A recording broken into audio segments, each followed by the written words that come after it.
Michael Cohen says Donald Trump is this big racial bigot. Okay.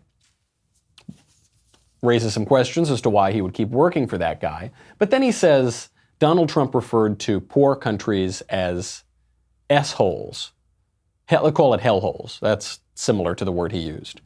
Now, I think Trump was specifically referring to Haiti, where no one would deny people live in squalor.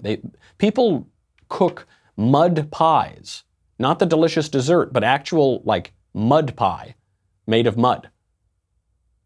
Pie, they cook mud just to fill their bellies because people are starving there because it's a horrifically run country. That's not racist. That's not racially bigoted to say that. Then he says, yeah, Trump, he said that black people would never vote for me. Well, I don't know. Trump's made black support a key part of his entire administration. He constantly touts his support among black people. He has touted black unemployment, very, very low unemployment numbers as a key accomplishment of his administration. He frequently says he's done more for black Americans than any president in American history. And it's hard to refute that.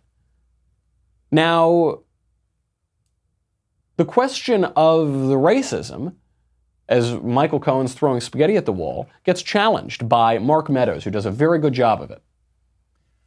Mr. Cohen, do you know Lynn Patton? I'm right here. Oh, yes, sir. Do you know Lynn Patton? Yes, I do. I asked Lynn to come today in her personal capacity to actually shed some light. How long have you known Ms. Patton? I'm responsible for Lynn Patton joining the Trump Organization and the job that she currently holds. Well, I'm glad you acknowledged that, because you made some very demeaning comments about the president that Ms. Patton doesn't agree with. In fact, it has to do with your claim of racism. She says that as a daughter of a man born in Birmingham, Alabama, that there is no way that she would work for an individual who was racist. How do you reconcile the two of those, Mr. As neither should I, as the son of a Holocaust survivor. Come again? What was that? John Kasich, is that you talking about your father who's a mailman? What does that have to do with anything? What just happened is Michael Cohen got the squeeze put on him, said that Donald Trump, he used to say Donald Trump doesn't have a bigoted bone in his body, he's the nicest, most wonderful guy in the world. Now he's going to go to prison, he's trying to get out of jail a little early, and he says Donald Trump is a big racist. So then a black employee of President Trump comes in and says, no, he's not. He's not a racist. I wouldn't work for a racist. He's fine. Good guy. And then Michael Cohen says, my father was in the Holocaust. He survived the Holocaust. Does that have to do with anything? Because you have no answer. That's what it has to do with it. And then so Mark Meadows, Republican congressman, presses this a little bit further. Mark Meadows and Jim Jordan were the two real stars of this hearing on the Republican side. They really drilled down to what matters. Mark Meadows says, okay, you're calling him a racist.